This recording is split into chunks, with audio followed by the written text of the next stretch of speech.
This is Optimal Finance Daily, episode 1321, Why Renting Will Make You Rich by FIRECracker of Millennial-Revolution.com. And I'm your host and personal finance enthusiast, Diana Merriam. This is the show where I narrate posts from thought leaders in personal finance every day in less than 10 minutes. And for more blogs being narrated for you daily, search for Optimal Living Daily in the podcast app of your choice and hit subscribe. On today's show, we're going to hear a compelling argument for renting.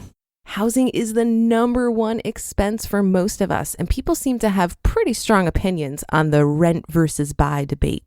So let's get right to it and continue optimizing your life. Why Renting Will Make You Rich by FIRECracker of Millennial-Revolution.com. Rent is throwing your money away. You'd be stupid not to buy a house. Buying a house is the only way to secure your future. These are all phrases I'm sure we've heard over and over again, from our parents, from our friends, from our coworkers. When I told my mother I'm financially independent and don't ever need to work again, her response was, "So what? You don't even have a house."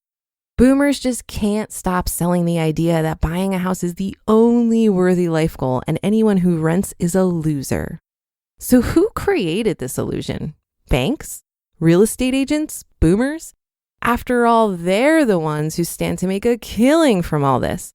With interest rates laughably low and housing prices absurdly high, how can they possibly not win?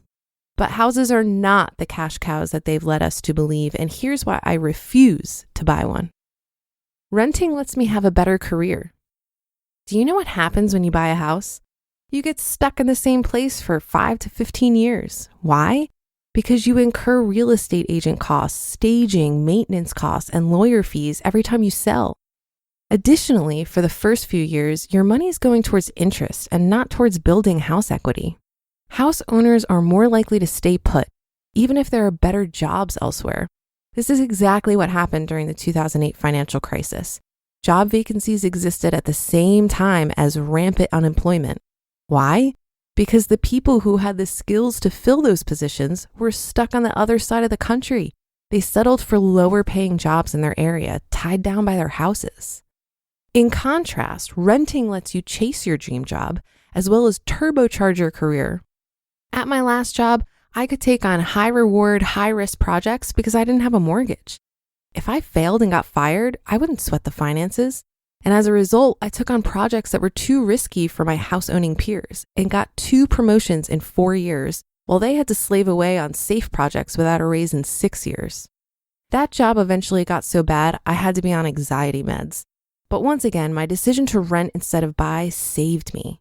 Since I invested the money that would have gone to a giant mortgage, insurance, and maintenance, I generated enough passive income to cover my expenses forever, so I never had to work again. And when I left, I got to do work I love with less pay. I'm an author entrepreneur because I didn't have to worry about housing costs. If I had dumped all my cash into a house like my mother wanted, I would still be stuck at the same hateful job, stressing about getting laid off while being my boss's. Now I wake up at 7 a.m. without an alarm because I'm too excited to start my day. Renting gives me maximum flexibility. Okay, by a show of hands, who loves shoveling mountains of snow, cleaning leaves out of the eaves trowel, and fixing leaky drainage pipes? Anyone? Anyone? I thought so. I mean, who wants to do all these things when you can travel, build your dreams, or spend time with your friends and family instead? When you own a house, that's what you'll be doing all the time. And with all the extra costs like property taxes, lawyer fees, house maintenance, house insurance, land transfer taxes, etc., etc., etc., forget about impromptu vacations or fun outings with friends. All your money goes towards feeding your insatiable house. And if you can't afford to buy a house close to work, you'll be forced to spend most of your time stuck in traffic. And because you had to buy a car, that means even more unexpected costs. Car payments, car maintenance, gas, and insurance, causing your bank balance to shrink and your health to decline. Because I rented, I found a place within walking distance to work for a steal. It was easier than finding a house because there were a lot more affordable rental units than properties for sale. My rent was also fixed, so I knew exactly what to expect every month. Even with rents rising due to inflation, it couldn't go up more than 2% per year.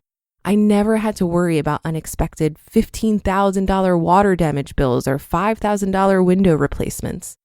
And as a result of the extra time and flexibility, I could travel whenever I wanted, work on my own projects, and stay fit.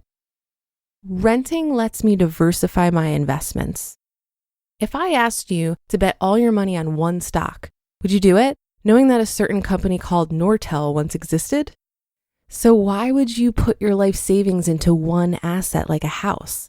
Now, before you freak out and tell me that you can at least live in that investment and you can't live inside stocks, consider this. Once you become FI, your balanced portfolio generates dividends, free money that corporations pay you as a shareholder of that company. Without having to sell any assets, you get paid free money that you can use to pay rent.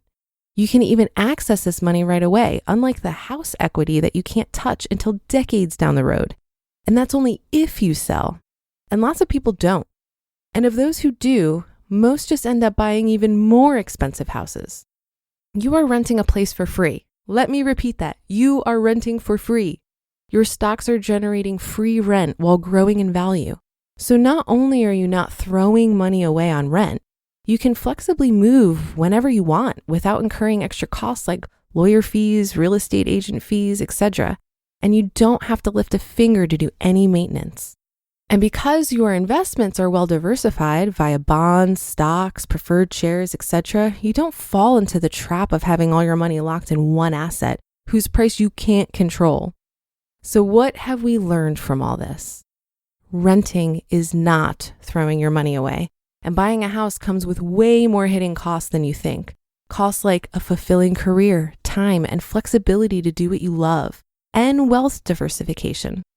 Our parents made out like bandits on housing, but they never stopped to consider the lucky factors that contributed to their success.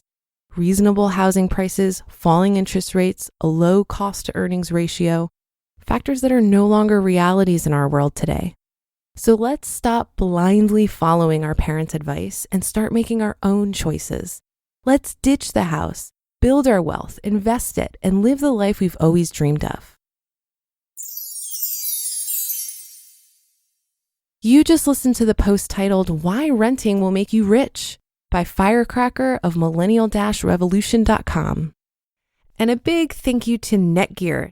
'Tis the season to upgrade your Wi-Fi. When you're connected to your world by Wi-Fi, be sure it's the best. Orbi Wi-Fi 6 from Netgear is the gift that keeps on giving. It covers your entire home with the fastest Wi-Fi so you can stream your favorite shows and movies, video chat with family far away, and work and learn from home on more devices than ever before in any part of the house. It's Wi-Fi worth celebrating. Don't miss this holiday season's exclusive offers on the best Wi-Fi ever. Find out what makes Netgear America's #1 choice for Wi-Fi at netgear.com/best Wi-Fi. That's netgear.com/best Wi-Fi. And I have that linked in this episode's description. Okay, so FIRECracker made some compelling points here. I'm reminded of this interesting article in the New York Times I saw recently that stated that the top 10% of the wealthiest households own nearly 90% of the stocks in America, while those in the bottom 90% own little more than half of all the real estate in America. Thought that was interesting. However, I'm not sure that all these points apply to everyone.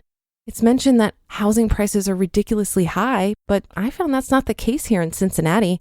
I was able to buy a house well below my means at just $150,000.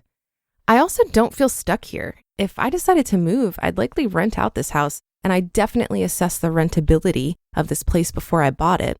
I rented for over 10 years in New York City, and it was typical for my rent to rise $100 or more every year. Pair that with landlords who weren't responsive to repairs or didn't take care of their properties, I got a bit burnt out on renting. I also found it difficult to rent with a dog, and my 80-pound lab shepherd mix named Buddy is pretty much the love of my life. Owning a home is such a personal choice, but when you fuel that choice by analyzing the numbers and evaluating your unique circumstances, you're sure to make the best choice for you. And that'll do it for today. Have a happy rest of your day, and I'll see you on the Thursday show tomorrow, where your optimal life awaits.